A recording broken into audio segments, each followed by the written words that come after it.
আসসালামু আলাইকুম দর্শক বন্ধুরা, সবাই কেমন আছেন? আশা করছি যে যেখান থেকে দেখছেন অনেক ভালো আছেন। দেশের বাজারে ইনফিনিক্স নোট 40 সিরিজের দুইটি ফোন লঞ্চ হয়েছে, ইনফিনিক্স নোট 40 এবং ইনফিনিক্স নোট 40 প্রো। আর এই দুইটি ফোনে খুবই মাথা নষ্ট প্রাইস পয়েন্টে লঞ্চ করা হয়েছে।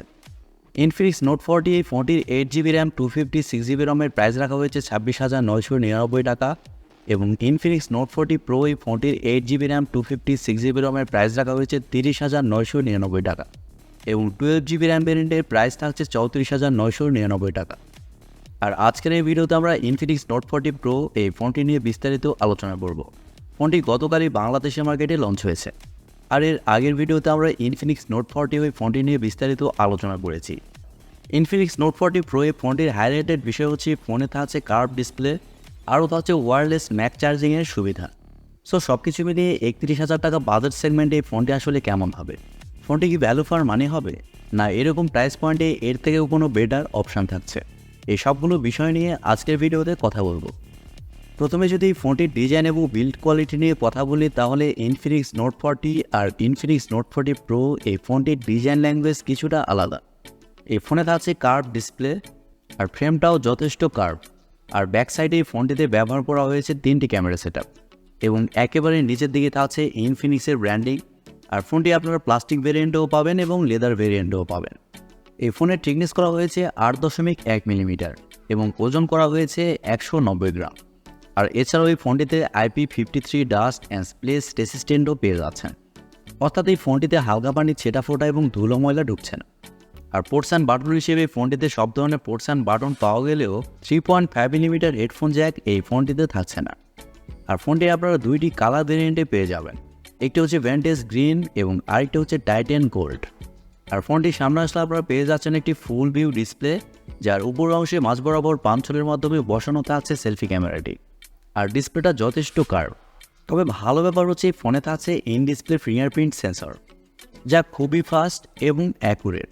সো সব কিছু মিলিয়ে এই ফোনটির ডিজাইন ল্যাঙ্গুয়েজ আপনাদের কাছে কেমন লেগেছে কমেন্ট করে আপনাদের মূল্যবান মতামত অবশ্যই জানাবেন। এবারে যদি এই ফোনটির ডিসপ্লের সাইজ নিয়ে কথা বলি, তাহলে এই ফোনে থাকছে 6.78 ইঞ্চির একটি অ্যামোলেড প্যানেল, যা ফুল এইচডি প্লাসের একটি ডিসপ্লে। আর এর রেজলিউশন হিসেবে থাকছে 1080x2436 পিক্সেল। আর এর রেজলিউশন হিসেবে থাকছে 1080x2436 পিক্সেল, এবং আরও থাকছে 393 ppi ডেন্সিটি, সাথে থাকছে কর্নিং গরিলা গ্লাসের প্রোটেকশন। এই ডিসপ্লেতে ব্যবহার করা হয়েছে 120 হার্টজের রিফ্রেশ রেট এবং 1300 নিটস পিক ব্রাইটনেস। আর হাই ব্রাইটনেস হওয়ার কারণে ডিসপ্লেটা যথেষ্ট ব্রাইট হবে। ডে লাইট কন্ডিশনও ডিসপ্লেতে ব্রাইটনেসের ঘাটতি ফিল করবেন না। আর 120 হার্টজের রিফ্রেশ রেট থাকার কারণে স্বাভাবিকভাবে ডিসপ্লের টাচ রেসপন্স যথেষ্ট ভালো হবে। আর যেহেতু এই ডিসপ্লেটি একটি অ্যামোলেড ডিসপ্লে, সেহেতু ডিসপ্লের কালার কোয়ালিটিও খুবই ভালো হবে। ওভারঅল ইনফিনিক্স এই ফোনটিতে ভালো ডিসপ্লে প্রোভাইড করেছে। ফোনটির সফটওয়্যার এবং পারফরমেন্স নিয়ে কথা বলতে গেলে এই ফোনে থাকছে অ্যান্ড্রয়েড 14, যার ব্যাকএন্ডে থাকছে XOS 14। তবে খারাপ লাগার মতো বিষয় হচ্ছে এই ফোনের আপনারা মিডিয়াটেক হিলিও G99 চিপসেট দেখতে পাচ্ছেন, যা ইনফিনিক্স নোট 40 ওই ফোনটিতেও ব্যবহার করা হয়েছে। দুইটি ফোনে সেম চিপসেট, এই বিষয়টি খুবই খারাপ লেগেছে। আর সেই হিসাব করলে ফোনটির প্রাইসও তাহলে অনেক বেশি রাখা হয়েছে। ফোনটি দুইটি র্যাম ভেরিয়েন্টে লঞ্চ হয়েছে, 8GB র্যাম 256GB রম এবং 12GB র্যাম 256GB রম, যার স্টোরেজ টাইপ হিসেবে থাকছে UFS 2.2 এবং র্যাম টাইপ হিসেবে থাকছে LPDDR4X।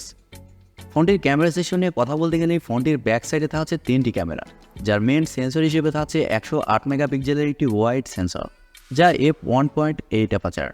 আর এই সেন্সরে আপনারা OIS পেয়ে যাচ্ছেন। আর সেকেন্ডে এবং থার্ডে আপনারা 2 মেগাপিক্সেলের মতো আরও দুইটি সেন্সর পেয়ে যাচ্ছেন। ফোনটির ব্যাক ক্যামেরার ফিচার হিসেবে থাকছে dual LED flash HDR panorama. আর ব্যাক ক্যামেরাতে আপনারা সর্বোচ্চ 2K-তে 30 FPS ভিডিও শ্যুট করতে পারছেন। আর সেলফি ক্যামেরা হিসেবে এই ফোনে থাকছে 32 মেগাপিক্সেলের সেলফি ক্যামেরা। আর সেলফিতেও আপনারা ডুয়েল LED ফ্ল্যাশের সাপোর্ট পেয়ে যাচ্ছেন, যার মাধ্যমে আপনারা লো লাইটেও খুবই ভালো ভালো সেলফি উঠাতে পারবেন। আর সেলফি ক্যামেরা দিয়ে আপনারা শুধুমাত্র 1080p-তে 30 FPS ভিডিও শ্যুট করতে পারছেন। ফোনটির ফটো কোয়ালিটি নিয়ে কথা বলতে গেলেই ফোনটির ব্যাক ক্যামেরার মেন সেন্সরের ফটো কোয়ালিটি মোটামুটি ভালো করা হয়েছে।